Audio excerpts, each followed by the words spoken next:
Well, good evening, folks. We're here for another great game of Homestead baseball. Tonight they're playing the Carroll Chargers in Game 3, really, of what is a four-game series. There's 3 games this week, and there was 1 game last week.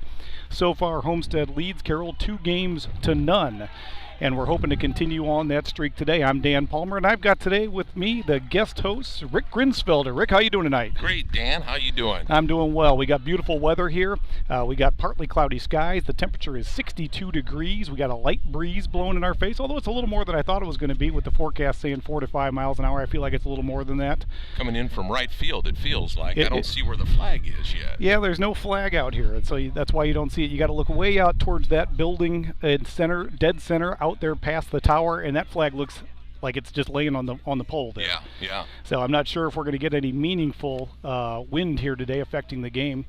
But Craig Collin is taking a break tonight. So Craig, if you're listening, sorry we're missing you here in the broadcast booth. But Rick is going to take your job, I have a feeling, because he's going to do a great job tonight. Well, I'll do the best I can, but Craig does an awesome job himself. I love listening to both you and Craig as much as I can. So.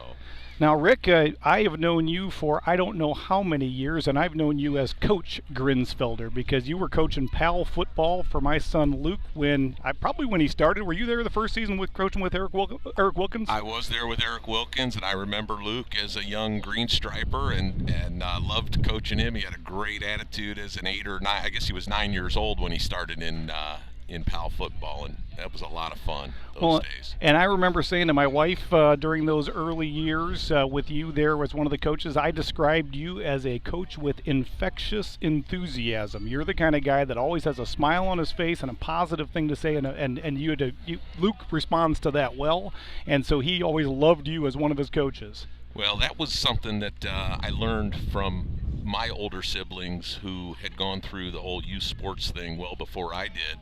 And I learned that if these kids aren't having fun, boy, it's really no fun for anybody to be out there. So I was always really trying to make sure, especially at 9 years old, that kids got hooked on that game. Yeah, they aren't necessarily ready for the tougher coaches yet. At that point, you gotta hook them into the game and hook them into the enthusiasm. And I think Tom Allen has shown us that works at I don't know any age. He's certainly getting some buy-in down at in Bloomington on that football team. So. He reminds me of Terry Hepner a little bit in that respect. Absolutely, yep. So tonight's game, Homestead versus Carroll. Homestead's the home team tonight, and so Carroll is going to be leading off with the batting. The coaches have already met at the home plate. You saw that while we were chatting, so they've already exchanged their lineups. So we will get copies of that via iScore here in a minute. It'll pop up on our screens. I don't know who the starting pitcher is tonight, but I think I saw Cole Elkins warming up over there in the bullpen. All right, so we'll get the big lefty to start us off. Yep, and there he is heading out to the mound right now. And Cole, as you know, he has a fast fastball. He's got a curveball and a slider, both of them with wicked drops. So when he is on, folks, look out.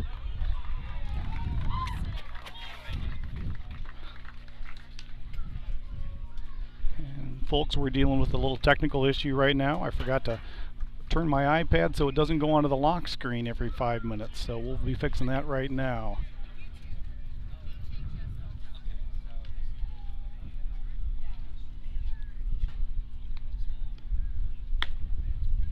Still waiting on that lineup to hit iScore, I see. Yes, we are. And so we're feeling that breeze again right now, even though that flag out there on the pole really isn't showing much. Starting in the for Homestead on defense is going to be out in left field. Looks like I'm going to guess it's Braden Hardwick out there.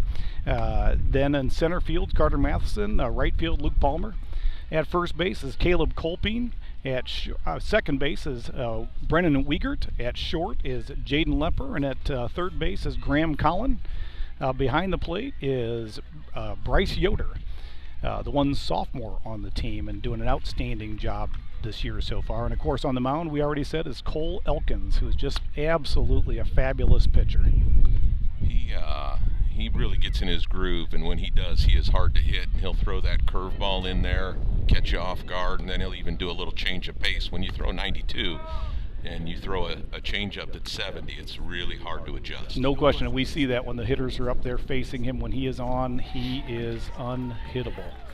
And folks out there, I have turned on our shotgun mic to try and give you the sounds of the field and the sounds in the stands, but I have had issues with that causing echo. And so if you folks hear echo out there, let us know. Send us a text message or send us a message through YouTube, and we will shut that mic off because I don't want the echo to come through. I know that's bothersome to the people who are listening to that. And we have our first hitter for the day. And I believe it's number 7, Carroll. He started off as the number 1 hitter yesterday. Here we go. We get Daniel Kirk up to bat for Carroll. And that one's ball 1, low and away. And those of you who watched the game last night or were there in person, oh, that's a nice pitch. That was a nice pitch, but it's called ball, I think, a bit high. Caden Tarango pitched last night, and he pitched a gem. He was completely on. He had 2 innings where he struck 3 batters out. One of those innings, he struck out 2 batters with 3 pitches each batter, and that's a called strike. There we go, 2-1 here.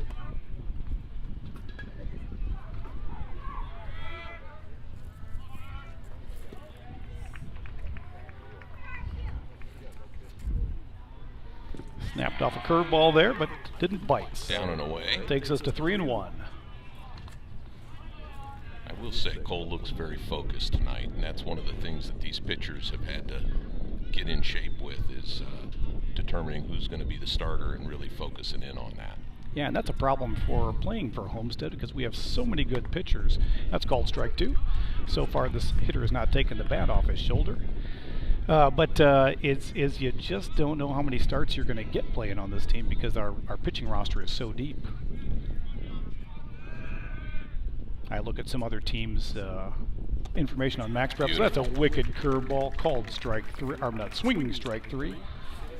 And that's 1 out. And a successful around the horn, which the boys have been doing a great job at the past several games. No errors on the around the horn. All right, always as long as we got that going, good. This is Cam Needon.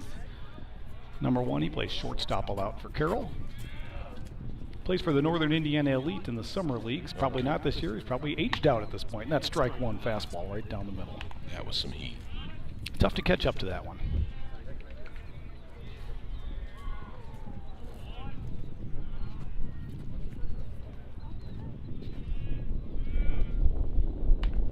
Dan, I don't know what Cole's stats are, but I would say that he's probably started to pull himself away from the rest of the pitchers. He and Caleb Colpine, maybe Tarango might be one of the top 3 pitchers for Homestead this year, but certainly Cole's one of the elite pitchers on this team. Absolutely, and it's pitches like that make him elite. There's not much you can do with that as a hitter other than watch it by, or you can try and wave at it with the bat if you want to, but that drop, I don't know how you could put a bat on that ball.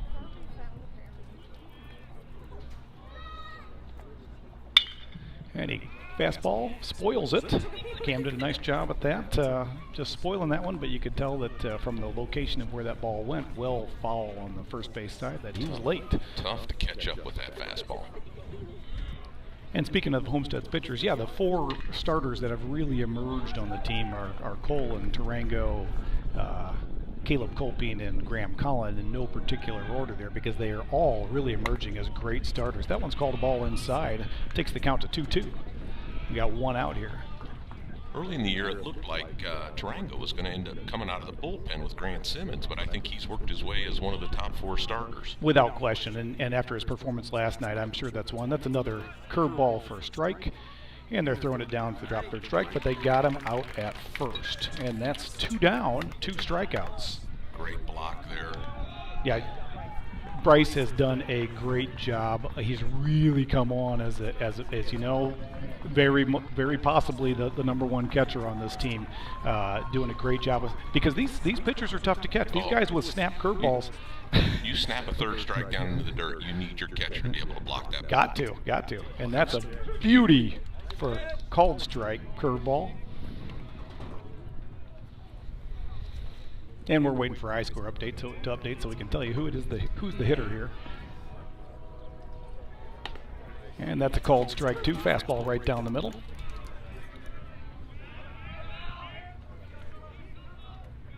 Cole Edmonds ahead in the count, 0-2.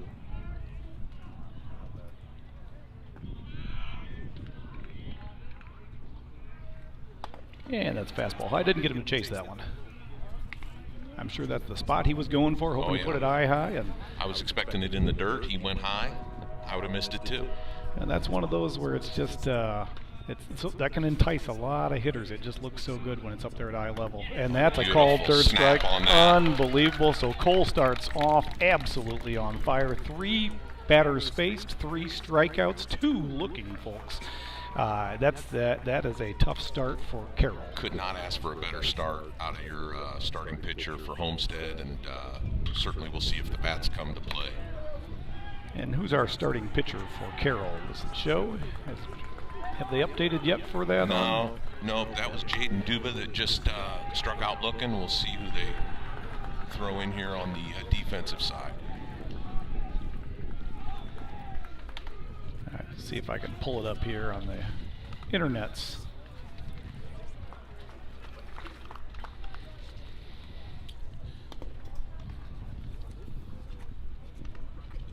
Dan Homestead's record is 18-4. That is correct. And Carroll is 13-6 on the year. Yes, it is. Probably the 2 best teams in Northeast Indiana this year. Maybe Dwenger in there as well. Yep, Dwenger's doing a great job this year. They were last I looked 8-0 in their conference, the SAC, which of course Carroll and Homestead don't belong to. Dwenger knocked off Homestead in a hard-fought game last week, so they did a nice job there.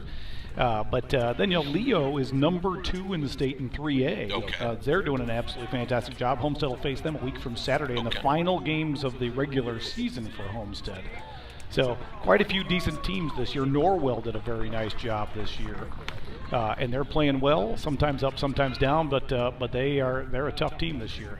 That's a called ball 1. And Homestead had a battle with Norwell, I think 5-4, I believe. That is correct. This is Will Worrell who is pitching. Will Worrell facing Nick Hockmeyer. Hock has been fantastic at leadoff. He's aggressive up there, and he is a great contact hitter, but he's also got power. In fact, last night he put one out, his second or third at bat, put the first home run out, and about a pitch later, Carter Matheson put one out. Rattled the Carroll pitcher, I think, substantially at that point to knock him out of the game about an inning later. Carter has that ability to knock pitchers out of games. And there we go, just like Nice I said, drive. line drive right up center. Nick Hockmeyer starts off per usual with another beauty of a hit. Line drive over the infield, under the outfield. No chance of catching that one. Took a 3-1 fastball and took it right up to right center, or basically right over center maybe. And that brings up Carter Matheson, who of course last night broke Homestead's all-time home run record, broke Homestead's all-time run record. He now has both of those records.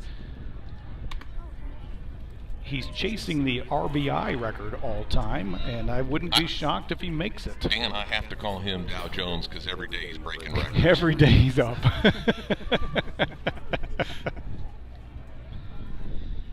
I got a lot of nicknames for Carter. It can be Candy because he's always crushing the ball. Very nice, very nice. And that's ball outside. Carter signals to the runner to hold at first. He's going to get something to make a decision on here at 2-0. He's ahead in the count. Well, and Coach Ginder for Carroll is an outstanding coach. And I know he doesn't want to walk anybody intentionally, but he certainly told his pitcher here to nibble at the edges at best. Yeah.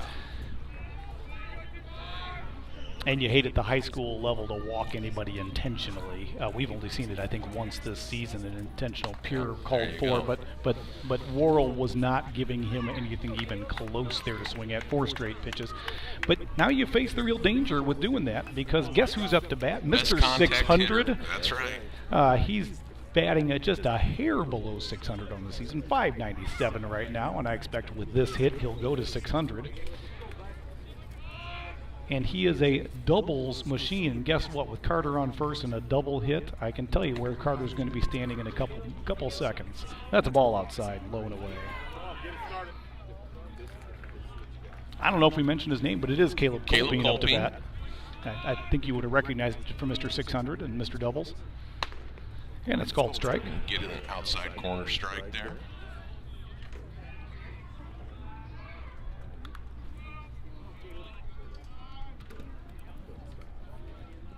He usually sees one and he will look at the next one and drive it somewhere. Yeah. If it's in his zone. Absolutely. No, I've called him a robot many times, and I don't mean that in any way as a negative. It's just he's essentially got the ability to function like a robot. He can visualize it and hammer it. He knows what he's going to do, where he's going to do it, and that's 3-1. There's still no outs. We got men on first and second, and Caleb Colpine is facing the hitter's count right now because this pitcher does not want to walk them loaded with the first 3 hitters of the game. He also doesn't want to deliver this pitch, but he does walk them loaded. I think he is making a strategy of 2 and 3 in our lineup are not going to get much to look at. That could be. It could be. But guess what? Number 4 is batting about .520. So good luck. See how your strategy works out. That's right. And number 4, of course, is 11, Brennan Wiegert. He's a junior, and like so many guys in our lineup, he has been doing an absolutely fantastic job of hitting. And there he goes. He hits a line drive, but it's caught by the second baseman, so it goes for naught. It was a nice piece of hitting, 5 feet further, and that would have been uncatchable. And that brings up Luke Palmer. We got 1 out. We got bases loaded. Looks like it just caught him on the wrist a little bit. He didn't quite get the barrel on it, but let's see if big Luke Palmer can put the barrel on this ball. And Luke fouls one off on the right field side.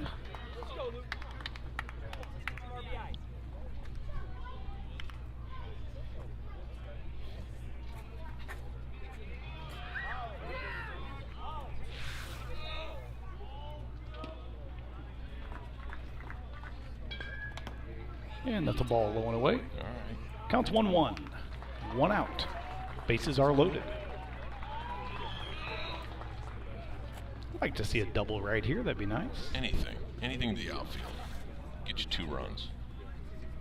And that one's unfortunately fouled off. Hit by pitch. I thought it was the bat. Instead it was hit by pitch. So we get 1 in. Still bases loaded, and Graham Collin coming up to bat. Absolutely, and there's a lot of speed on the bases right now, so any hit could score 3. Graham has been having a spectacular season. He has been doing great on the mound. He has been doing great at the plate, and I think he's getting better at both every game, and I expect right now, if there's something delivered to him, we're going to see one go into the outfield. Well, Dan, I give him a lot of credit at third base. He handles the hot corner as well as anybody. No, you're right. I can't believe I didn't even mention that. He is one of the better first basemen that I have watched play baseball. That's a strike low. Right at the knees. 0-1. Might have been just below his knees. And we haven't heard any messages from our watchers, our viewers out there, saying that we're having any problems with the sound on an echo. That's called ball low. I think the pitcher tried to shoot the same spot. But if you're hearing any echo, folks, let me know. Hopefully I got the shotgun mic issue figured out finally. And Graham hits one that sneaks through between second and third. We got 1 run scored. Carter Math are safe at home, so 2 runs score. Great piece of hitting by Graham Collin there as he holds up at first, but gets 2 RBIs right there. Nice hit. Excellent job. And we are rolling here in the first.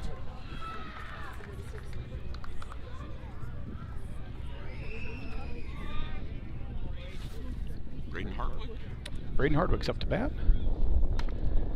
And that's called strike 1. And Braden has been hot the past week and a half. And I expect that he is going to continue on that path. Pitcher steps off. A little worried about Luke on second there. Luke's stolen third. He stole third yesterday, so they're worried that he has the potential for stealing any base that he wants. And that's ball outside. Counts 1-1. 1 out still. 2 on.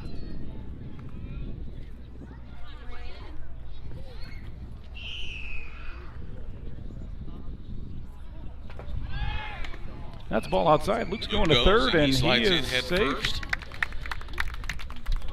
And folks, base running there. That gives him 19 on the season. He just moved into the number 9 spot, all-time single-season base stealing for Homestead. Got a great jump there, Dan. I would expect Graham to maybe take off and go to second, see what this play is. Counts 2-1. There he goes. And there he goes. Deals second. No effort by the catcher to throw that one. They weren't going to take the chance because Luke's probably just got a little too much speed, and they'd be hard pressed to get that ball out to second and back in time.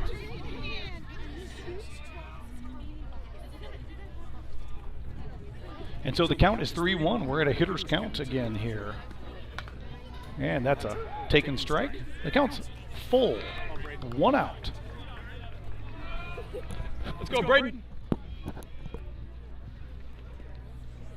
And that was me with that cheer. I have to take the mic off every once in a while and make myself known. And that's that is 4 balls to Braden Hardwick. And a run. Nope, we're back to loaded again. And Jaden Lepper's up to bat. Jaden plays shortstop and pitches for Homestead. He's got just a fantastic glove. He is so athletic over there at short. And his bat is on fire. Another one that when he's on pitching, he can pitch the ball pretty well too. You know, and there goes another one, sneaks through between second and third. Luke Palmer scores. Graham Cullen coming in. They don't cut it off, and he's in safe. And that is another hit and another 2 runs. And 2 RBIs by Jaden Leppers. Homestead is off to the races. It is now 5-0. There's still 1 out, and I know that this pitcher in this game is getting long already. Homestead couldn't have asked for a better start to this game. No, they could not. Getting 5 runs in the first and only 1 out, 2 runners on. And this is Bryce Yoder, the catcher, up to bat. Watches ball 1 low.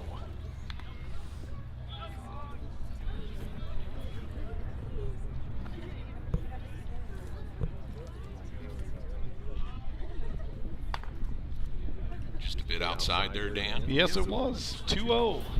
And this inning is going long.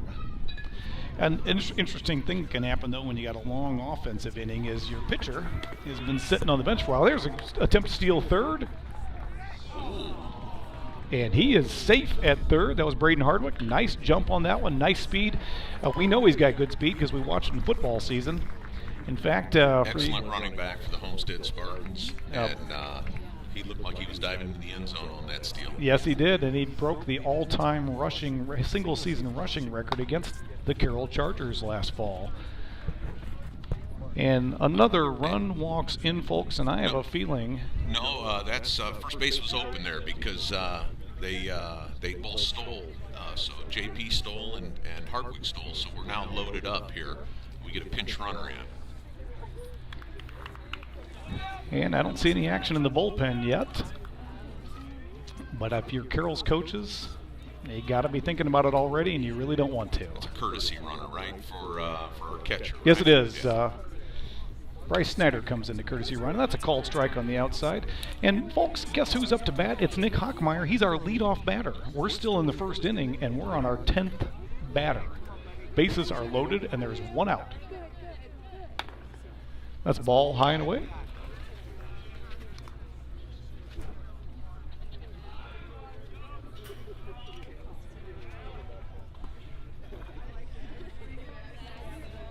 Got to pitch to him, Dan, because you got Carter Matheson right behind him. Yep, and we're at 2-1 now. Yeah, I don't think he's trying to walk these folks. It just sometimes it's not your day. And that one's low for ball 3, and it's 3-1. Nick singled with a line drive to center his first at bat. I'm sure he's looking to get it. And that's a called strike, and the count's full. Nick thought that was just a bit outside. I think he was a little surprised at that call. He was getting ready to chuck his bat over the dugout.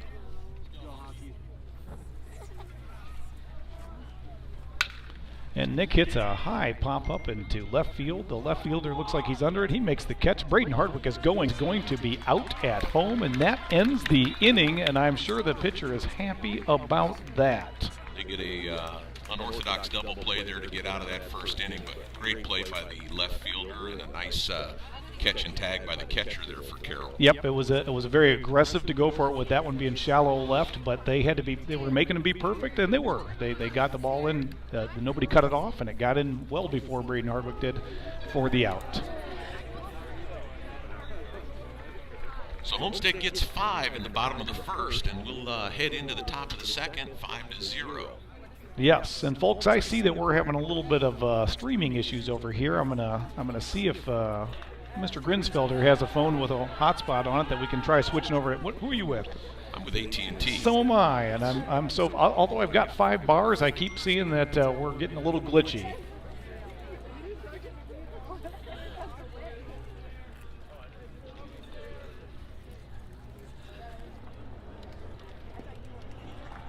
Do you have a hotspot abilities somewhere. there? You'll have to. You're my tech support, Dan. I'm everybody's tech support.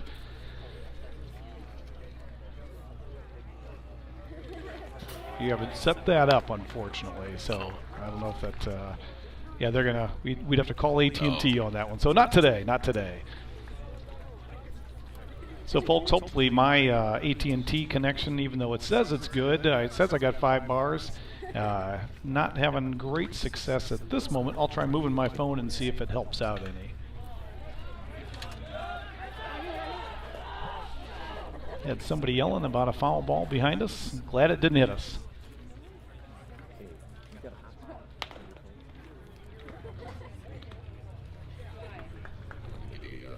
Substitute phone.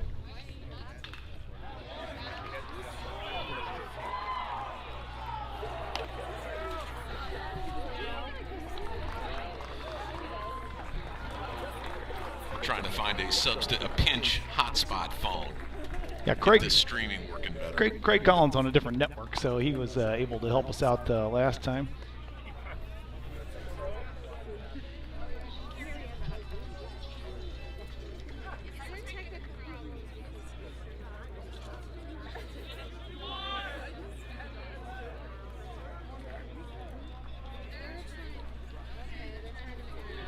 Up for Carroll, number 21.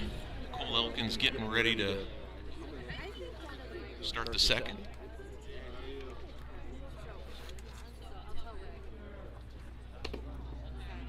From the left. And that's a swinging strike. 2-1. And so hopefully we're back on live right now.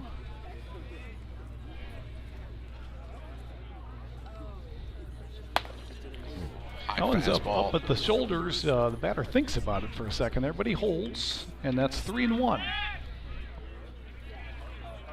I think that might have touched 92. Might have gone over 92. Yeah, I wish we had a gun out here so we could see these speeds a little more. And that one's low for ball 4.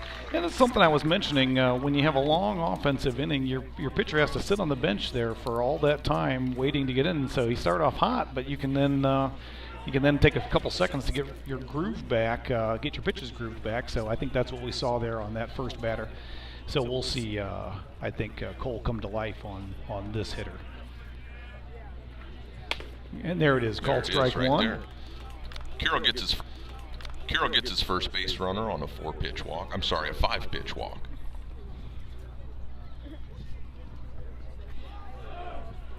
Connor Barkle up to bat for Carroll. And he is picked off at first with a beautiful move by Elkins. Little tap on the head by Caleb Kolping for the out, and that was gorgeous. So the first freebie they got was taken away just 2 throws later. Bases are now cleared. Bases clear, and we have strike 1, 1 out. That was a beautiful move. And you see a little bit of confidence coming back right there with that curveball snapping off. Beautiful curveball right there. And this hitter's way behind now at 0-2.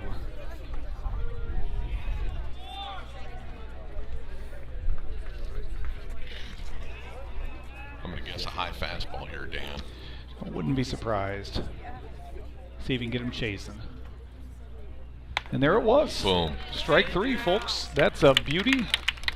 And suddenly we go from the first batter being walked to 2 outs and nobody on.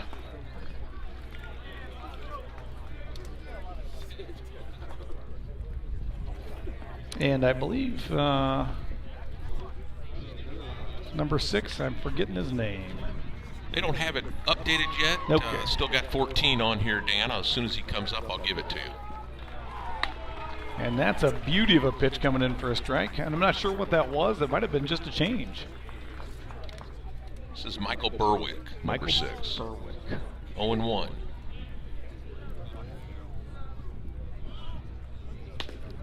He came in with a fast fastball there. A little bit low, but that was a beaut.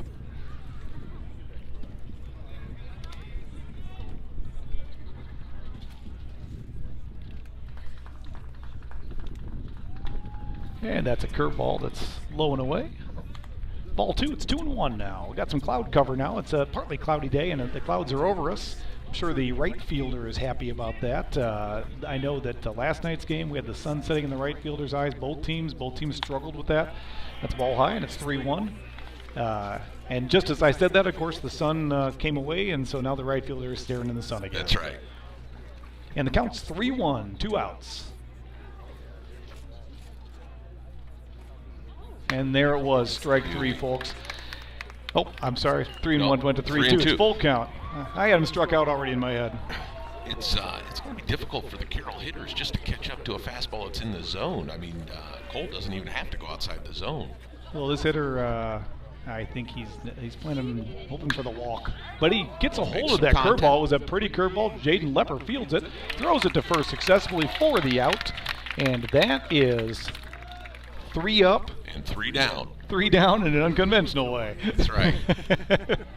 So 2 innings, 6 batters faced for Cole Elkins. Yeah, and this is starting off like Tarango last night, who faced 10 batters in the first 3 innings. And so Cole's got 6 faced in 2 innings, and hopefully he can keep this up. Well, Dan, let's see if they decide to pitch to Carter here. Obviously, the bases will be open to start the bottom of the second, but I'm going to guess that they're going to be real cautious to throw to him. And they saw what happened when you walk him last time. I mean, it's just, okay, you don't let him get the run, but he'll be across home anyway. So it's a tough one. It's a tough dilemma any team faces. He is a solid base runner. You give him first and second's open, he'll go get second. Now, I was going out to lunch on the landing today. Went out to the barbecue restaurant there, very good barbecue sandwiches, but I happened to see a business, Grinsfelder Architecture. That's correct. Any relation? Used to be. And they still are, kind of, but my father, who started Grinsfelder Architects, sold that business about 10 years ago. Okay, so it's not somebody who ceased to be your relative. That's right. And Carter Matheson steps up to the base. It's and he hits a pop-up. The third baseman's calling it, and he's under it, and he makes the catch. So that is 1 pitch, 1 out. So if you're Carroll, that's a good start. It's as good a start as you could have asked for. Yes. It gives some confidence to the pitcher there. Let's see if Caleb can get things started for Homestead in the second with 1 down. Just got an update from a middle school track meet where our reporter in the field is. Craig Collins out watching a middle field track meet, and he texted in, middle school track meet. I can report there is a lot of running and jumping and throwing. Back to you. So thanks for that update. And 2-0 to Caleb Colpy.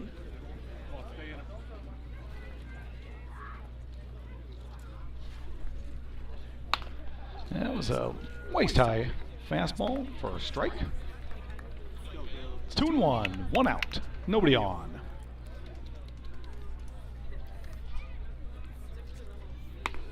And that's called strike. 2-2. I'd like to see us put up a couple more runs this inning. See if we can get separated out here. Yes. And that's a ball in the dirt. Count is like full. Homestead had in the first are few and far between, Dan. Those are, you love them when you get them, but they don't happen all the time. And that's ball 4. A nice piece of selecting the right pitch to swing at by Caleb. And they didn't give it to him, and they walked him. So Brennan Wiegert's back up to bat. Brennan had a line drive his last time up to bat. Unfortunately, the second baseman was able to make the catch. Didn't quite get over him. And hit by pitch, and now we've got 2 on and 1 out. And Luke Palmer's up to bat. Luke Palmer was hit by pitch his last at bat.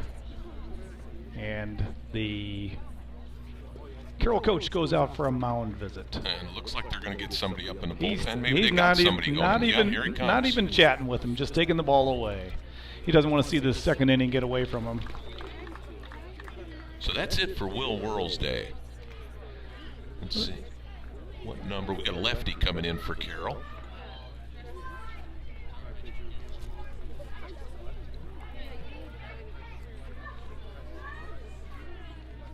I think I saw him signaling 21. Is that 21? Joel Ledger,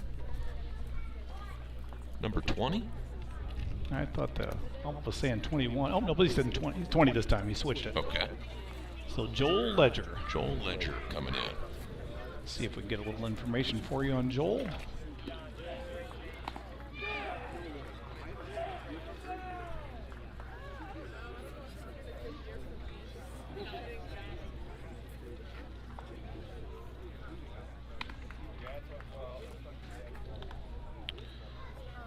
So we've got 1 out, bottom of the second. We've got runners on first and second. Luke Palmer coming up. Ledger has not pitched a lot of innings, but he's been effective. He's pitched 5 innings this season, and he's got a 1.4 ERA. Certainly not throwing heat so far in his warm-up pitches. I'm going to guess with that left-handed release, there's going to be a lot of junk being thrown.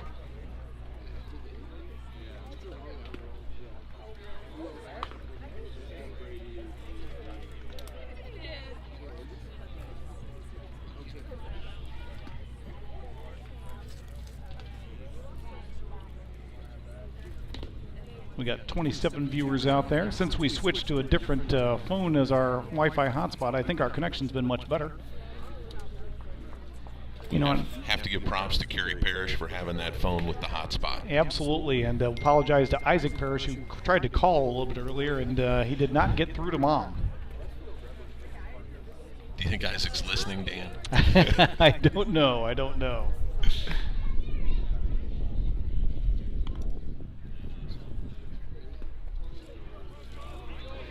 So here we go. The pitcher's done warming up, and we are still here in the bottom of the second. There is 1 out, and we have runners on first and second. Luke Palmer up to bat. He was up to bat yesterday when they switched pitchers and promptly hit a double to the right center gap. And there's a curveball that just sneaks over on the bounce over the pitcher's head, and Luke is out at first. Doesn't beat it out, but a run. Well, no run scores. He advances the runners. The runners advance to second and third. And that's 2 outs. And Graham Collin up to bat. Luke Speed made that play a lot closer than it needed to be. And there's another curveball. I think you were a little prescient there when you were suggesting that we might see a lot of junk balls from this guy. Well, it's I don't think speed's his thing. I think his placement's probably his specialty. And that can be tough for 2 reasons. Fastballs you can hit further, and foul ball out of play over the right side dugout, first base dugout. Curveballs over and over again. It's hard to just put a good bat on those, and that's something that I actually appreciate that we're going to face here, because our guys need practice at facing the curveball pitchers.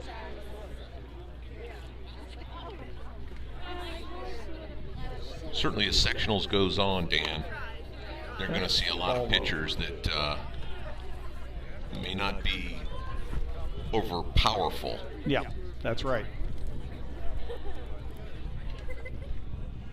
When you get to the regional, that's when you're going to see the serious pitching. And that's ball 2. So the count goes to 2-2. Grant puts this in play. I think we're going to get a couple of runs here for Homestead. We'll see what happens if he can make some contact.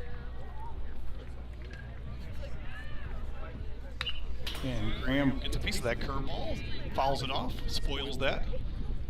And the count is 2-2.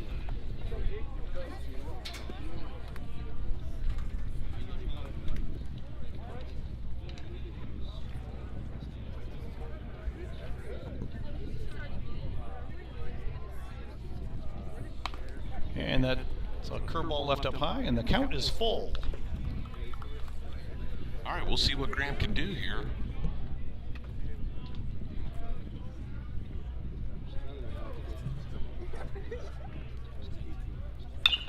And Graham spoils that one. I think he brought in the fastball on that one. He's making him work. Yeah, he is. Count's full, and I think that was pitch number 7. So the old rule of thumb is a quality at bat is 8 pitches or more, no matter what the outcome after that. So Graham's already got a quality at bat here. Oh, and that one's real low. Graham swings at it for the strike. It is a drop third strike, but they get him at first, and that ends the inning. So Heads up play there by number 4 for Carroll, and threw him out at first after he picked that one up out of the dirt. So it was an effective pitching change, bringing in the lefty curveball thrower, and I think that it's going to take about one time through the order, and then this poor gentleman will get picked apart.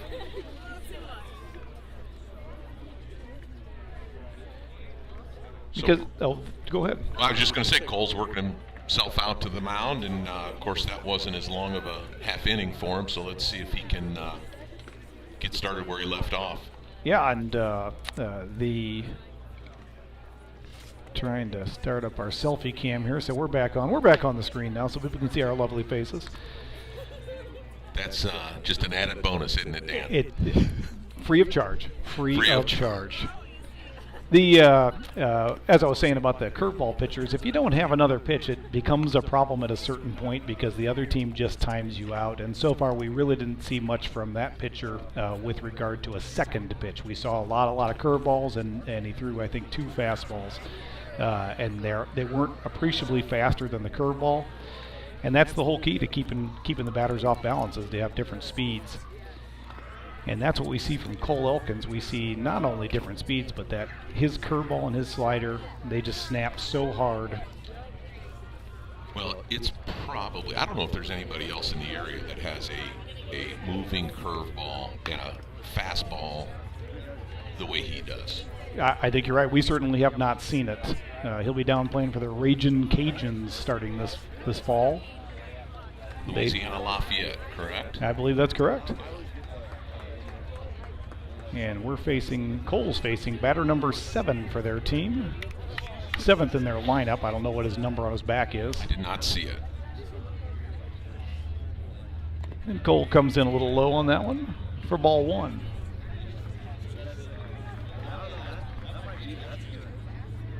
How many hits does Homestead have so far this game?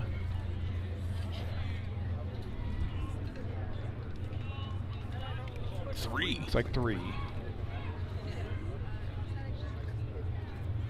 And that's a fastball right down the middle, and he's late on that one for strike 1. This is Joel Litter. This is the relief pitcher that just came in. Oh, so. Okay. Okay, so he's going to try and help his cause here.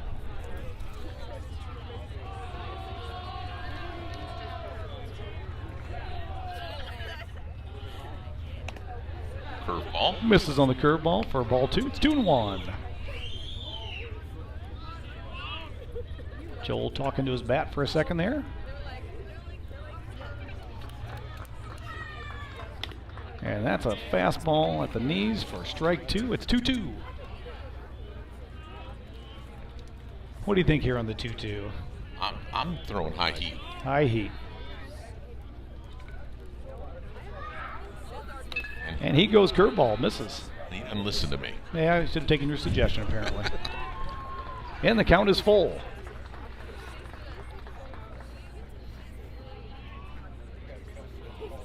Gonna find out if Mr. Ledger wants to swing that bat right here. And there's a curveball for strike 3. Apparently he did Caught him not. looking. Yep. And And I'll that. tell you what, I was fooled too, Dan. Yeah. I thought this 3-2 count was going to be a fastball right down the pipe, and he threw the curveball at him. And that's when you know Cole's feeling confident, when he'll go either direction for that last pitch, and you catch the batters just watching it because they're hoping that curveball just doesn't find the zone, and that one did. Started off high but dropped right in. I don't know what chance you'd have of hitting that ball anyway. And that batter shows bunt, doesn't pull back, and it was a strike anyway. Strike 1.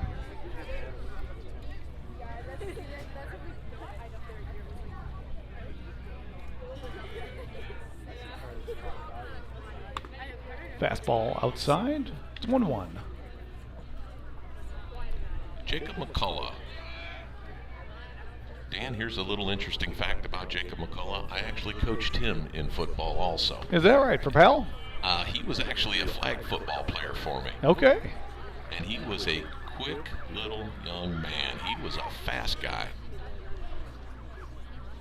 I'd like to see him stay off the bases. I'm guessing if he gets on, he's stealing. And that's ball outside, and the count is 3-1. Cole's dug himself a little bit of a hole here. Let's see if he can dig his way back out. Got a ball on the field here from one of the other fields.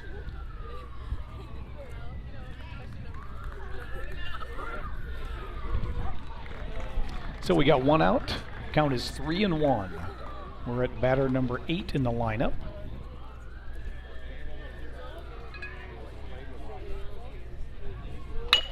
And he gets a hold of a fastball, and it's driven out in the gap between left and center. But no, Braden Hardwick gets over there quick, gets under it, and makes the easy catch for Braden because of his speed. But that was a well-struck ball. Well-struck ball and a great jump by Hardwick to get over there to get that. And here we are at the 9-hole hitter for Carroll. We got 2 outs in the 3rd inning. Number 15 to bat for Carroll, and I don't have the update yet. And that's a swinging strike 1. And you say that was Ledger that was up to bat a moment ago? That was Jacob No, McCullough that McCullough. just flied out. Yeah, McCullough's got to be happy about that. I mean, he Michael hit Dirkman that is ball number hard. 15 here up to bat. And that's a ball in the dirt. 1-1.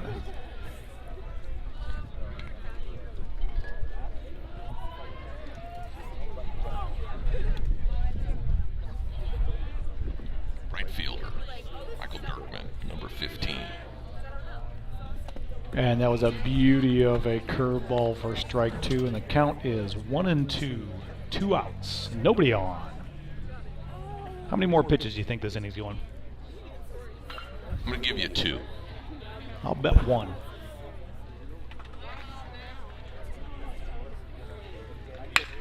He puts the bat on it, goes right to the first baseman, Caleb Colping. He speedily runs down, but Caleb steps over the back. Pitch. Well, you and I were thinking of it for different reasons, though, weren't we? I was thinking he wasn't going to throw a strike, and you probably thought it was going to be a strike. I didn't think he was going to hit it, though. So that was it. That was 1, 2, 3, 1, 2, 3, 1, 2, 3, folks. That is one spectacular start to the game. Cole Elkins is dialed in. He is, and you know, you almost feel bad for these batters going up there. McCullough was the only one who really put a bat on the ball at all. The other guys that managed to even put a bat on it just were weak grounders in the infield. So I think Cole is going to go the distance for us here today. We just need to put up another 5 runs, see if we can end this game in 5 innings rather than going the full 7 tonight. Well, if he stays in and keeps them off balance at the plate, I could see a 10-0 game here. Yep. It'll be a matter of us getting tuned in on this this junk ball pitcher, and I see us starting that right now. Braden Hardwick coming up to the plate.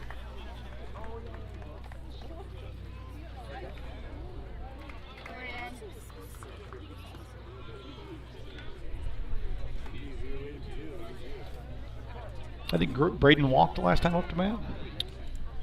I believe you're correct. He shows bunt. He hits bunt. It's going down the third base line. The third baseman tries to field it barehanded successfully, and that is a hit, folks. Dan, I don't know if you could put that bunt in a better spot. Nope. That ball rolled right down the line and was equidistant from all players on the field. Even if the third baseman fields that, I don't think he gets him. He got right up the line there and was at first before he even got his hand on the ball at third. And, I think it's a great bit of coaching there, too, to go with when you got a junk ball pitcher like this. I frankly, I would bunt Jaden right now, just because it takes away the curveball's effectiveness, and it forces him to start throwing some fastballs. That's a ball high and away. And it looks like Ledger is a little concerned about Braden Hardwick on the base pass. I can't imagine why.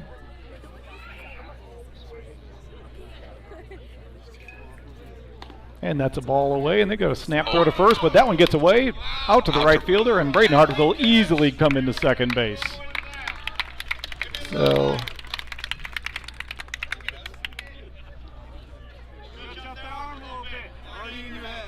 yeah, we got a little commentary from the fans. These Carroll Homestead games the fans get a little rambunctious. Last night the Carroll fans were all over the Homestead players. And it's a great two-school rivalry, and I'm looking over and I see several of the Homestead students watching this game also. And that's a called strike. Counts 2-1. Hardwick is on second after that error throw by the catcher to the first baseman.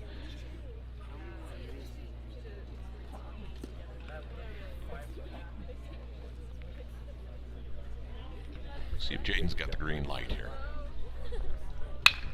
And he smacks one to the second baseman, throws it to first, but he moves Braden over to third.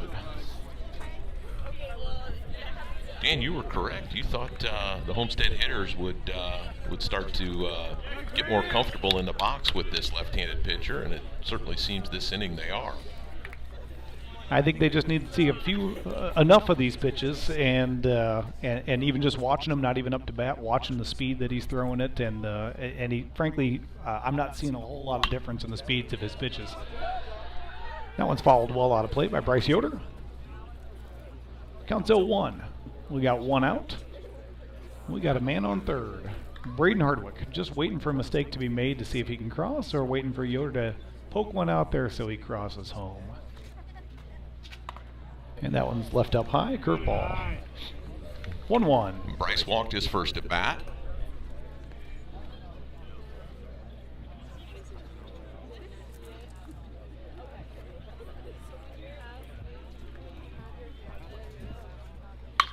And that one, curveball that Bryce waited on nicely. It hung up there, and he hits a nice hit right out to right center.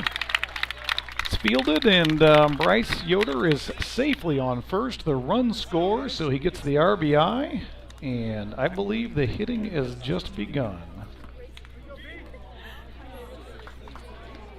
It was a great at bat by Bryce Yoder. Knocks in the run, as you said. And guess where we are? We're at the top of the order again in the third inning. And that's one of the things that Homestead does so well, is they keep going through their order. Their hitters are all so good that they just it is rare that the pitcher in the second inning is not facing the top of the order again. Right. And we're in the third inning, and we are at the top of the lineup for the third time.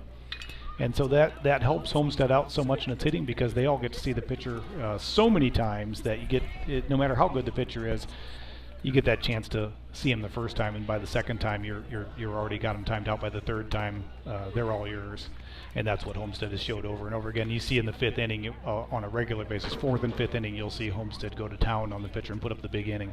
Now, of course, we started this game with a big inning, right? And we're seeing their second pitcher for the first time through still, but I think they've got this guy timed out, got his number. There's Bryce Snyder, who came into pinch run, was on first. He stole second just now. The catcher lost hold of that ball, wasn't able to make the throw. But it was a called strike. And your guy running the scoreboard, that'd be me, is running way behind here. It's 1-2.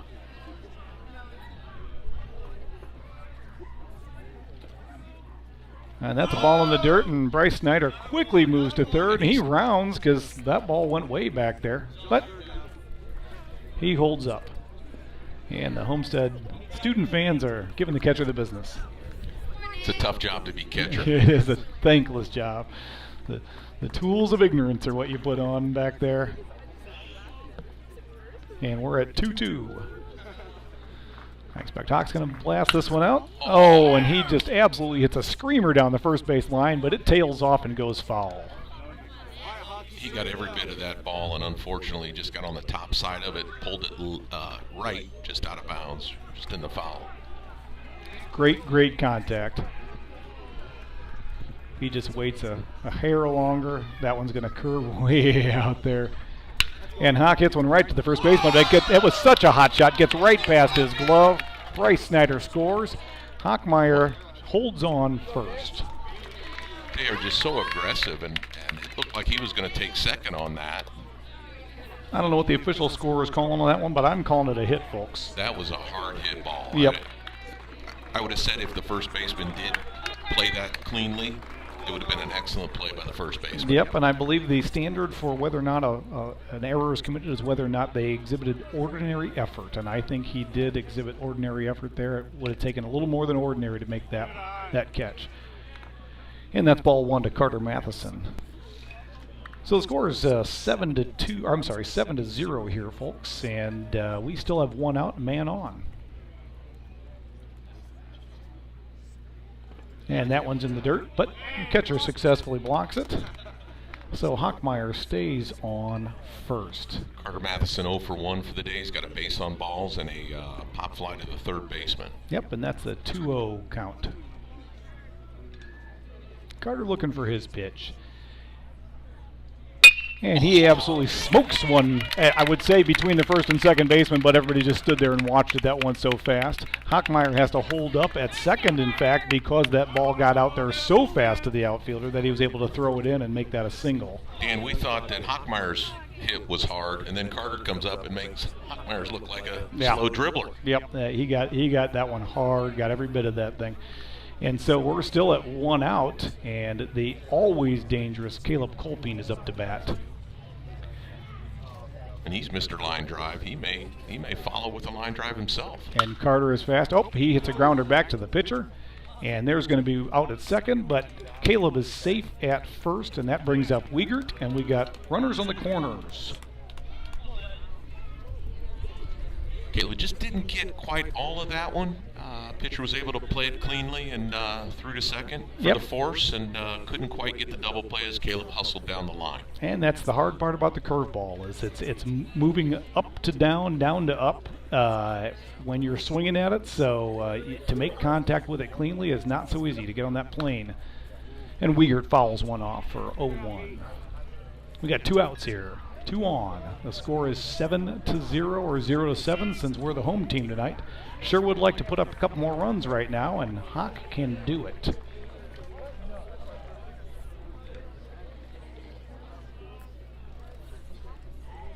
There goes Caleb. Caleb's going. They throw it back to first rather than throwing it out there. I'm sorry, throw it back to third rather than throwing it to second. And Bryce Snyder is back safely to third. So now we got 2 runners in scoring position. The count is 1-1. Hit's going to score 2 right now. So I'm going to go ahead and bet a hit right here for 2 runs. But the pitcher's not going to help, and he throws one high and away for ball 2. And if you look at that right side of the field, it just looks like there's a lot of room in the infield here to put one right through first and second. Yeah, they are definitely. The second baseman is playing close to the bag over there, and he is not moving back very far when the pitcher gets set. There's a huge. Not sure why they're even worried about Caleb Kolping. He's got a runner in front of him. Yep. Well, we've played a lot of teams that spend a lot of time worrying about that guy on second, even no matter what the situation, and I fail to understand it. Seems to me it takes too much of the focus away from the pitcher on what his job is, and that is to get that batter out. And now, with his focus on Caleb on second, he's at the 3-1. And now he's got to think about throwing a strike or walking him loaded here. Right. If I'm Brennan, I'm thinking I'm getting the pitch I want to hit. And he goes back to second. a mystery to everyone Well, involved. that makes no sense to me. I wonder if he just doesn't want to throw to the hitter.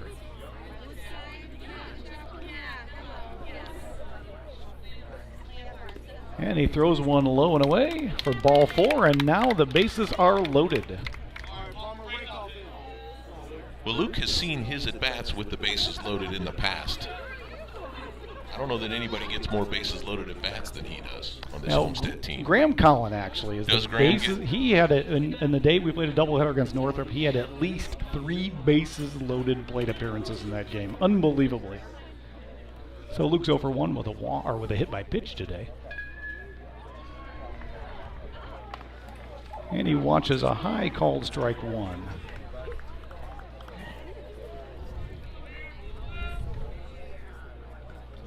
So Luke was the first hitter to face this pitcher, so this is now the second time through facing this pitcher. Hopefully he can use the knowledge from the first time. And he throws one back to first. Almost throws it away. Dan, I just don't understand that. I think you got the bases loaded. The first guy on first base, Brennan's not going to go anywhere. He's got runners in front of him. All I can figure is he's trying to disrupt the batter at the plate. And that one's a ball high. It was the same pitch as the last time that was called a strike, but I think the ump decided to go the other direction on this one. Definitely borderline call either way on that strike and the ball. Yep. That's 2 curveballs in a row. Counts 1-1. And he goes fastball high. High and And away. it counts 2-1. And the pitcher knows he's going to have to deliver here soon.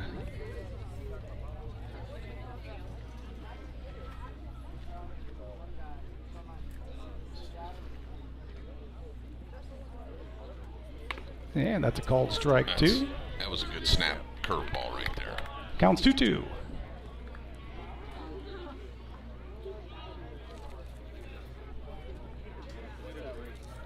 What do you expect here? I think you're going to see another curveball. That's his bread and butter. See if it's down in the dirt. It's a curve. Luke gets under it. That's a fly ball. Could be trouble out there, and it is. It hits the ground. There's 1 run in. There's 2 runs in because these runners were going on 2 outs. So that's a 2 RBI single for Luke. Well, Luke did good to get contact on that ball, and he just put it over the second baseman's head, and it was a long way for the center fielder to come in. It was that Texas leaguer, that one that you don't exactly make great contact on, but nobody has a play on the ball. You know, if you could hit one of those every time you went up to bat, you could play in the major leagues for the rest of your life. That's right. And yet nobody really wants to hit that hit. And we got Graham Collin up to bat with men on the corners. And they go back to Luke at first, and he's back safely.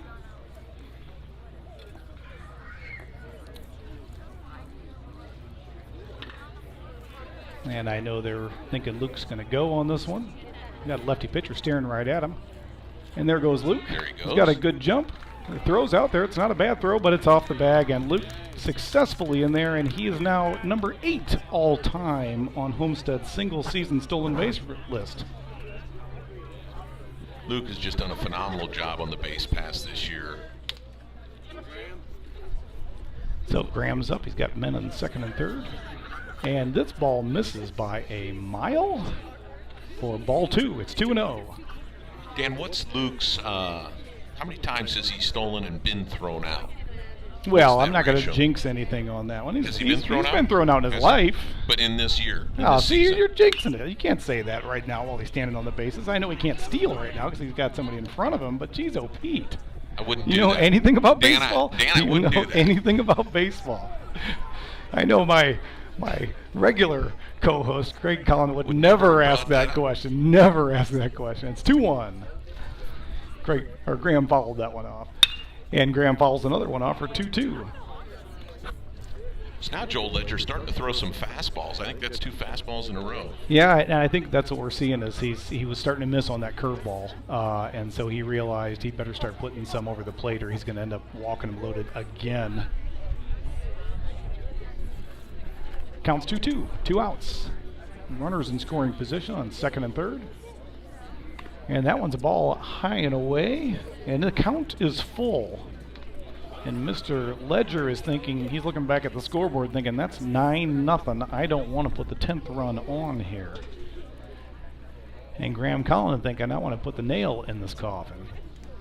And there it is. He gets a fastball over the middle of the plate, which he smokes out to center field. 1 run in. 2 runs score.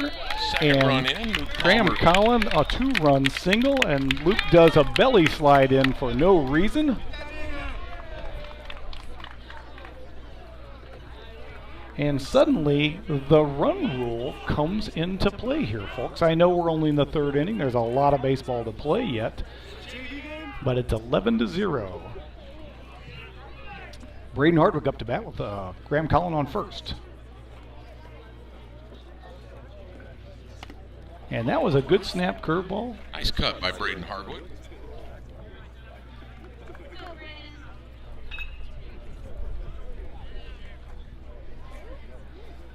Now, Braden's been on twice. His first at bat, he was walked. The second one, he laid down that gorgeous bunt.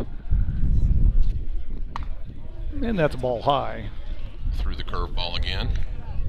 Just missed falling into the zone.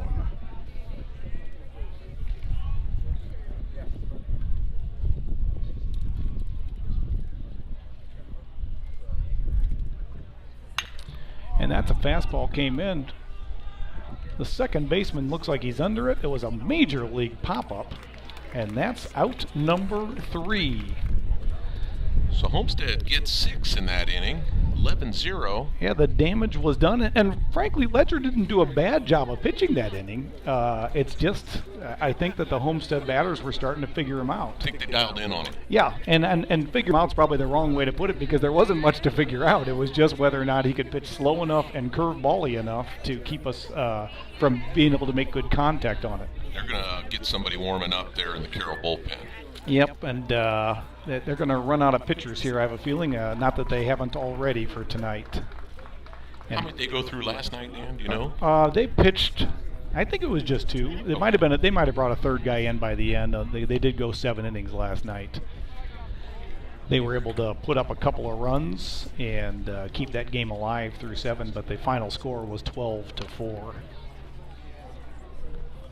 Homestead had 2 home runs last night? Back-to-back. Back-to-back. And I thought in my mind I had it back-to-back pitches, but I went and re-watched that segment this afternoon, and it turns out there was 1 pitch in between the 2 home runs. Ball or a strike?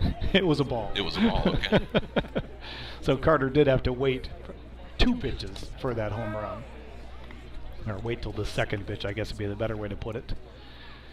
Well, let's see if Cole Elkins can come out in the top of the 4th and deliver the same kind of command that he's had in the first 3 innings. Yeah, he's certainly done a spectacular job in those first 3 innings, and would love to see it because he's right now, the batter that's approaching the plate is the first batter on Carroll's team to see Cole for the 2nd time in this game, and that's something. That is something to say.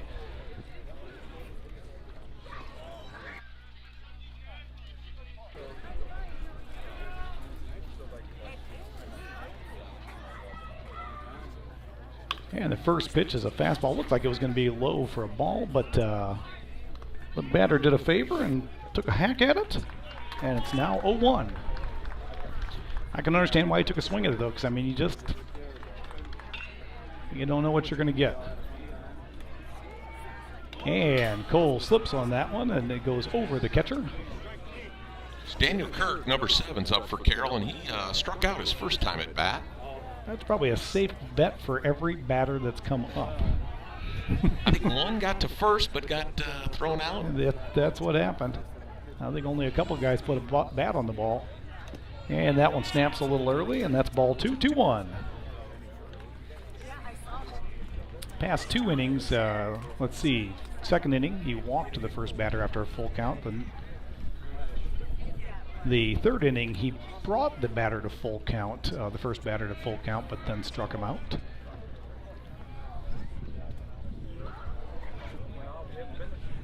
And that's a fastball right down the middle. Just showing the command right there, that fastball. 2-2. When he needs the strike, he's got it. He knows he's got it.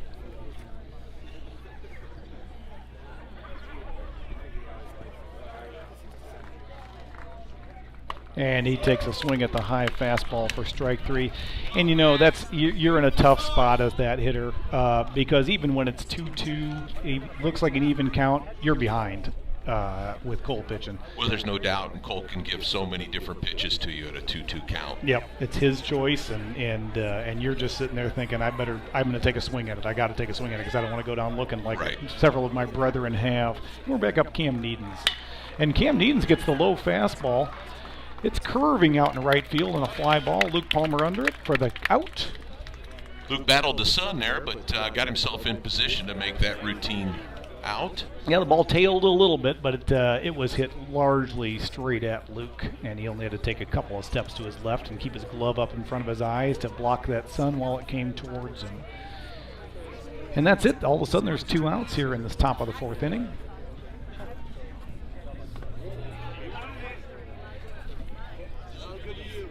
And Cole snaps that curveball, drops about 55 feet, but you could tell the hitter was actually loading to swing. I think they're expecting every first pitch to be a strike in the zone, something to hit. And that was a fast pitch. The batter gets a bat on it, but it fouls it off probably on I would call it a 45-degree angle from home plate. So no chance of... really late on that fastball. Really late.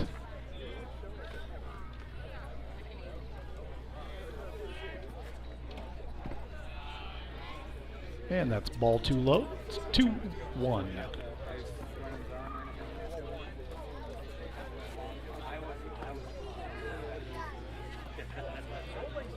Got 34 viewers out there. Welcome, folks.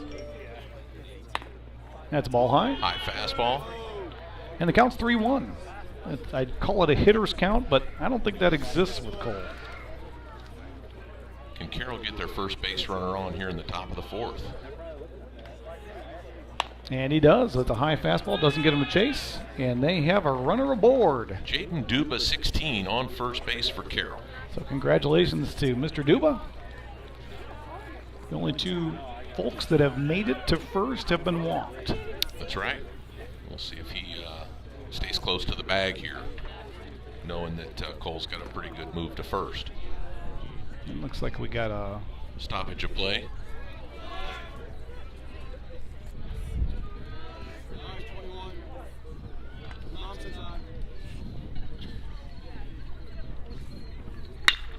That's fastball.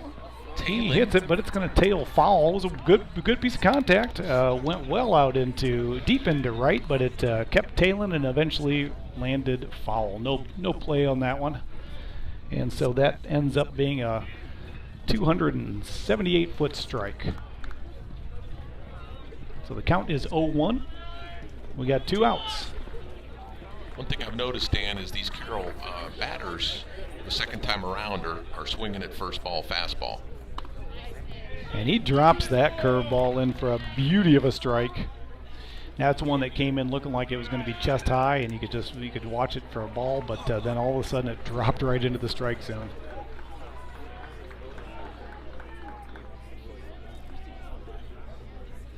And that's a high fastball. It doesn't get him to chase. I think he was thinking if he brought that one in, that this tall batter who's up might see that one as the high pitch to swing at. Yeah, Alex Smith is number 21 for Carroll up to bat. He's got a 1-2 count. Let's see what Cole brings him.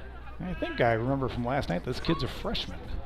The big kid, and that one's a curveball that goes into the dirt, swung at for strike 3, drop strike 3, but they throw it down to first for the out, and that's it.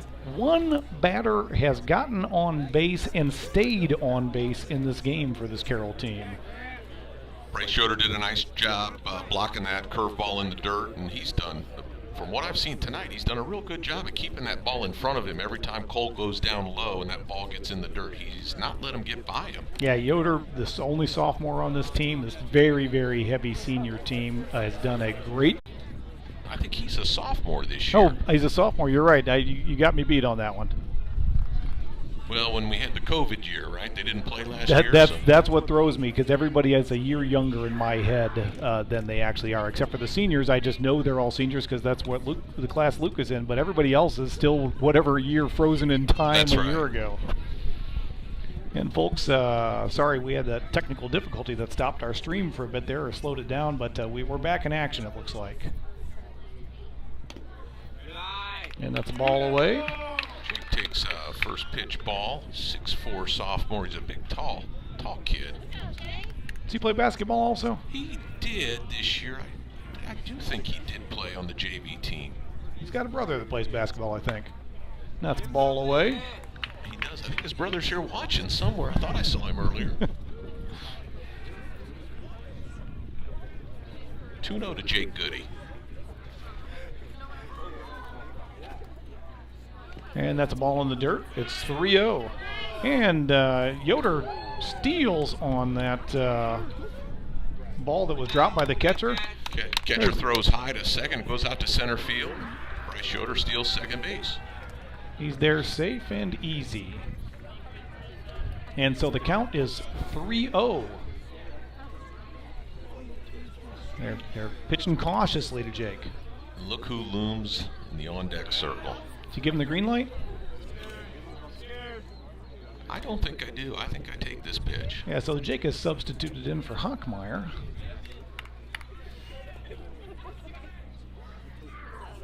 Oh, he had the green light. He had the green light. He swings at the 3-0 and fouls it off. It's 3-1. I have a feeling that was ball 4 that he just swung at.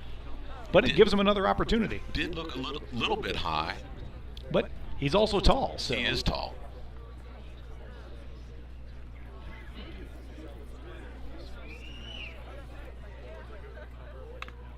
And that comes in low and away, but called strike, and it's now full. Dan, that looked like a little changeup to me. I didn't see the break on the ball, but it came in a lot slower than his last fastball. I agree. Full count here. Full count. We got one out. We got one on second. Here's the pitch. And it was high, but he swings at it and spoils it. It's 3-2 still. I like to see him not want to go down without a hit. Keeping his at-bat alive so he can get a good pitch. Let's see what McGrath delivers. And he throws one in the dirt, and that's a walk. Nice at bat there by number 21, Jake Goody. And guess who's up? Mr. Everything. It's Carter Matheson. And I saw a couple of MLB scouts here tonight. Had a chat with them before the game. Okay. Oakland A's, and I didn't catch what the other guy was for. He didn't say. There's been several looking at him. Yep. Do you pitch to him here, Dan? I think you have to. There's no sense in it at this point to try and... So as the pitcher, you want to just try and beat him. And that's 0-1. Fouls that one off. So he starts with a curveball. It looked a little bit outside. Carter took a swing at it and fouled it off. Yep, it's unlikely that this at-bat is going to change the outcome of the game one way or another. And so as a pitcher, you want a feather in your cap to see if you can beat him. And he brings in a fastball high and away, and it's 1-1. But at the same time, I don't think he's going to throw him a fastball over the plate. If he throws him something over the plate, it's going to be a curve. I think I'd just give a whole bunch of junk here, and I think I'd even keep him down in the dirt.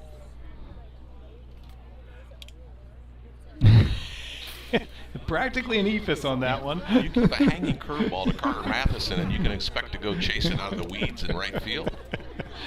I don't think I've seen one bump so high and go down so low this season. I mean, that ball started off 4 feet above their heads. He gives him a fastball. It's outside, and Carter hits it a ton, but unfortunately it is foul. I think that faded over the left field fence. Yep, I think it would have been, if it would have been fair, it would have been gone, and that takes the count to 2-2.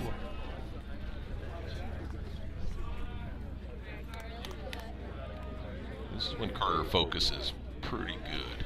Well, when I watch Carter bat, I swear it just looks like he's up for BP. That's how loose he is. And there you go. He gets a hold of that one. The center fielder is back. He's watching it, wondering if it's going to fall in fair. It does fall in fair, but it drops out of his glove. And Carter gets held up at first because the runners in front of him were waiting because there was only one out. One out, and it looked like center fielder for Carroll was going to get under that ball. And I think the fence just got a little bit in his head there. I think you're right. And we had one of those last night out at right field. And I'm thinking of the wrong game. We had it over last weekend where Snyder out in right field at Huntington got out there near the fence. And he just got worried about it. Went into his glove, but came back out because he was thinking about hitting that fence. And this is Cole Etchison up to bat, taking ball one. Cole's a fan favorite. Another one of the two-sport athletes off the football team. Yep, absolutely fantastic football player. This is it for him. He's going to call this his career of sports after this baseball season, and he's going to go down to Ball State, study architecture, and he's going to do. He's a smart kid, and architecture is for smart kids, for smart people, and I think he's going to do great down there. Cole took that one inside, almost caught his shoulder. It's 2-0.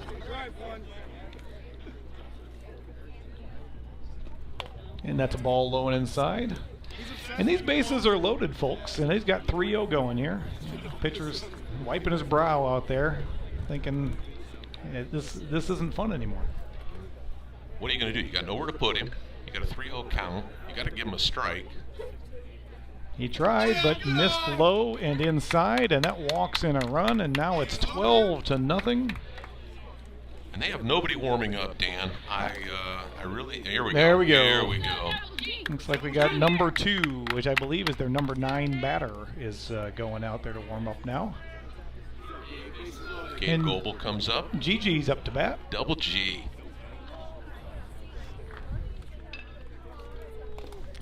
So Cole came in for Caleb Kolping. Gabe Goebel comes in for Wiegert. And looks like Bryce Snyder is going to be coming in for Luke Palmer on deck. And there's a curveball behind the batter, which I got to give credit to the catcher on that one for managing to get behind the batter and snag that one. The Carroll coach coming out to chat with he's not coming out to chat. He just took the ball, and I don't think that the number 2 had thrown 2 pitches in the bullpen, and here he comes. He's going to get 8 more pitches of warm-up, and then he's firing away to this team. And this is really difficult on some of these pitchers that just come in from playing either a position or right off the bench. You want them to be focused to throw strikes and be able to get outs, but you don't give him proper time to warm up, and it's tough to do that as a pitcher. This might be Bowden Height.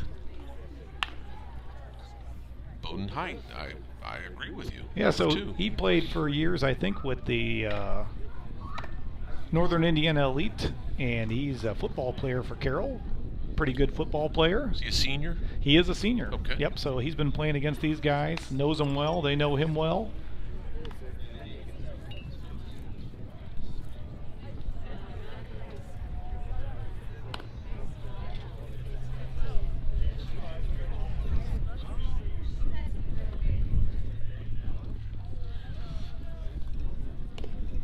And so tonight we are going to pick our first Cook's Delight player of the game that we've been planning on doing for a while, but we keep forgetting.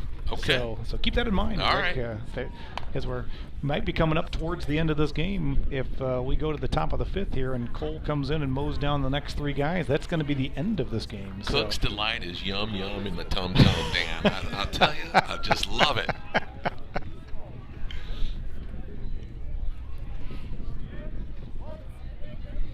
And Gabe Goebel up, and it's a 2-0 count with the new pitcher. And that one's in the dirt for ball 3. And it's a tough job to come in as a pitcher with bases loaded and 2 balls already having been thrown to the batter. You give Gabe the green light? Oh, absolutely. And there he goes, green lighted, and he gets a hold of that one, hits it out to center, but unfortunately the center fielder gets under it for the out. But it's going to be a sac fly with Jake Goody scoring from 3rd. Carter Matheson coming over from 2nd to 3rd. Gabe gets the RBI. He's all smiles. 13-0, 1 out.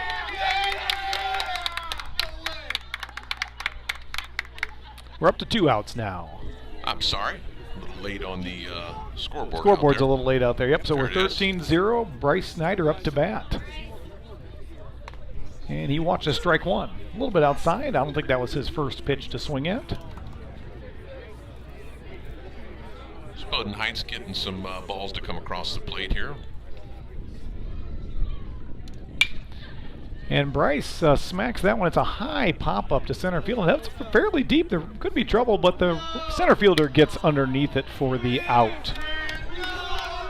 So after 4, 13-0, Homestead leads Carroll.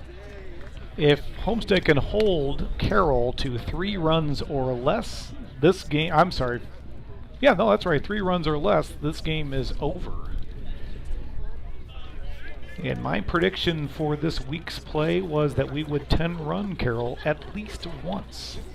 And that's something to say because Carroll is one of the probably most storied programs in Fort Wayne. Always great coaching and solid fundamentally teams. But it kind of shows you just how good this Homestead team is in all facets of the game. This Homestead team, Dan, started out the season with a little bit of uncertainty of who was going to do what for the team, and I think they've settled in really nicely as the season's gone on. And I think, in terms of going into your state tournament, that this team's fired on all cylinders. They are, and you're exactly right. At the beginning of the season, it was a little bit shaky. The bats didn't come to life immediately, although they relatively immediately. The first game, they had a little trouble. Only had 7 hits, which is very, very low for this team, the number of hits in a game. And had some troubles. The pitchers getting dialed in, the catchers getting dialed in. But really, I would say it was about 3 weeks ago everybody started to fire on their cylinder, and now we have pitchers that are pitching fantastically, like tonight, like last night, like last weekend. We've got catchers that are doing a great job behind the plate, and we've got hitting up and down the order. And there is really, if you're facing Homestead, there's no safe spot in the lineup, and that's a rough job for any pitcher to face. You just get no breaks. So here we are with the leadoff batter for Carroll. And he watches a low ball. Connor Barkle takes a ball first pitch. And that was not too far from being a strike. Homestead has subbed the right side of its infield with Cole Etchison and Gabe Goebel, first and second baseman. And Bryce Snyder's over there in right field.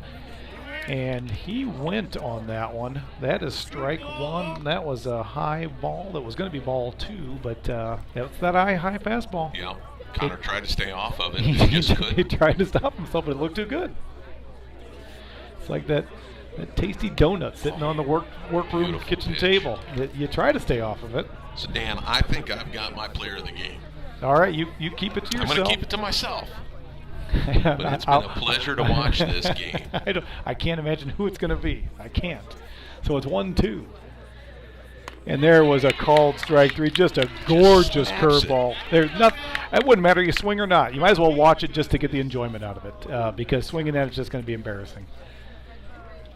And that is 1 out. 1 up, 1 down, and here we are with batter number 2.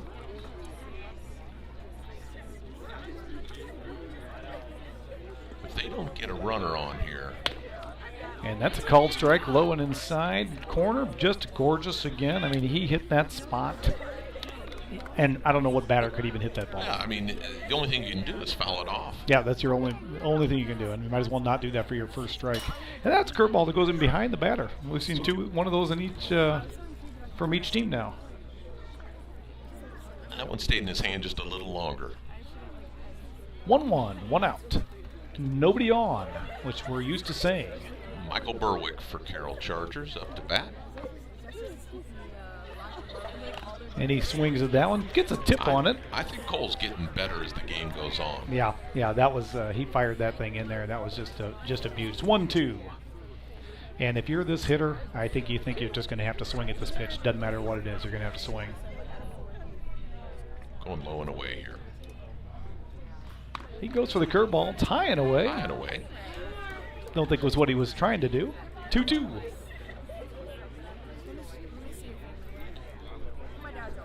So if you're Carroll batters, are you excited to come up and face Cole Elkins, or are you sitting there saying to yourself, I really don't want to go in that batter's box? Well, think about it. These guys are still just seeing him for the second time. That's strike 3.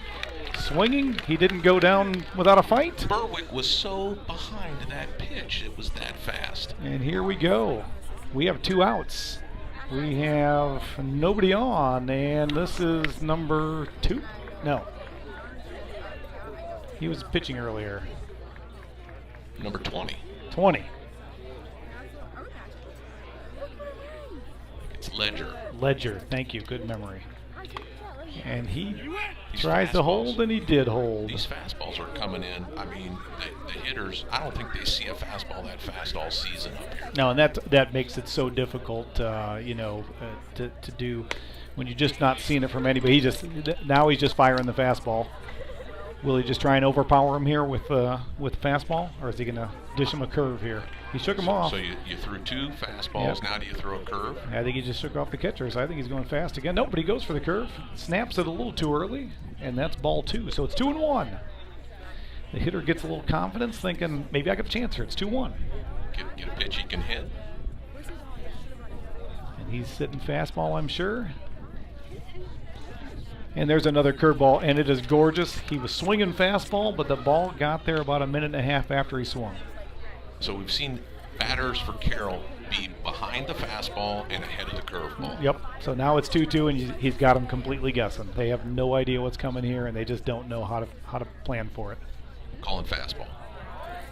And there's time by the batter. He doesn't want to face it just yet. He wants the last meal. I'm changing my pitch. Now I'm calling curveball. It's 2-2.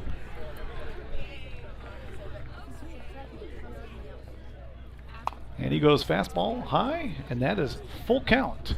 Ledger did a nice job holding off on that. Yep, I think he was trying to blow him away on that one and released it just a smidge too early. It's full count, 2 outs, nobody on. Top of the 5th. Score is 13-0. And that's ball 4, just missed. And there's another base runner. That's the 3rd base runner of the game. And I think he feels like he dodged a bullet, so to speak. I think you're right. I think they're happy to have a runner on. We'll see if Cole can come back and. Is this height? I think you're right. And so runner on first. And that's one a little bit low for ball 1. 1-0. You know, and it's funny, sometimes you get to that last out, and that can be the toughest one to get because you start getting in your head that this is the last out rather than just taking care of this batter. That's right. Nope, that's ball in the dirt. And the runner advances, and they've got a runner at second. First time tonight. You know, they might have gotten a guy to second in one of the other innings, but I'm not certain of that. But that's ball 2. It's 2-0. Cole needs to reset here. Job at hand. Yoder did a nice job of knocking that ball down as well. He did. Wasn't quite sure where it was. Didn't see that it went in front of home plate. And that one's fouled off. It's 2-1. You're looking good, Edge. Edge gets a call from the crowd. Signals back his approval. And that's a ball high. So it's 3-1. Hyde takes that high fastball. He lays off of it. Nice job of hitting for Carroll. And I think what you have going on here simply is Cole wants to finish this inning. And that one's dirt, but swung at for strike 2, and now it's full count again. All right, let's see what the payoff pitch is here. I don't think he needs to try and overpower him.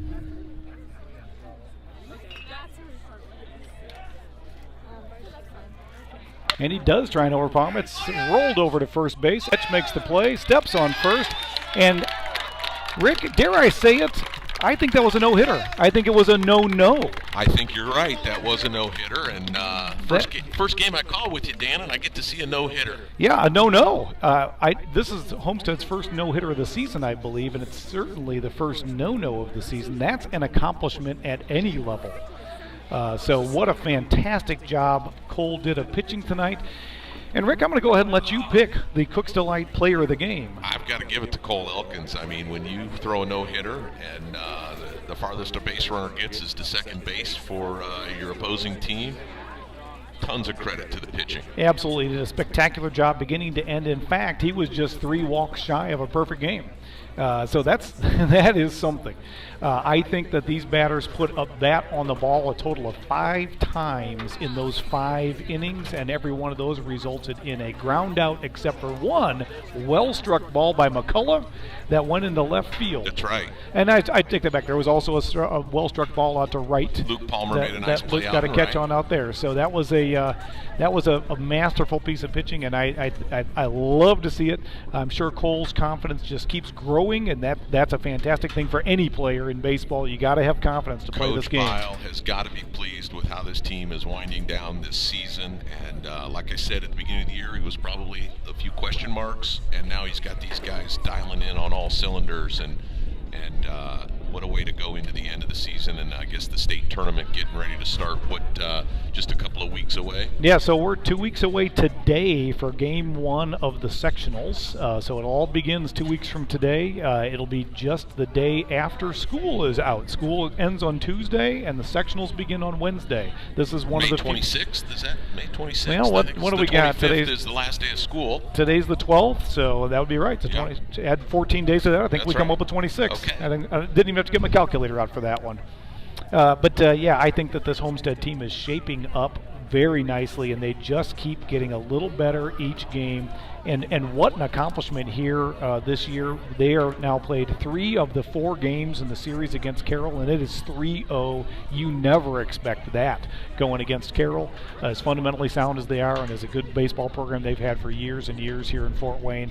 And I think that's a testament not to Carroll struggling, but to just how good Homestead is and continues to get. Well, I would say this. Homestead has 1 through 9, and they are rock solid in those 9 positions. And I would say you could even go 10, 11, 12 with Homestead, and maybe even 13, 14, and 15 on that lineup, and still have varsity players on almost every team around the city. Absolutely, and part of that is the fact that you got 12 seniors, so there's that number of years of experience, the number of years of growth physically and mentally in the game, and so you're playing. Most teams don't have they aren't sitting there with 8 seniors out on the field. A lot of them have a couple sophomores out there, a couple of juniors out there, and a couple of seniors, and so definitely gives an advantage Homestead in most games.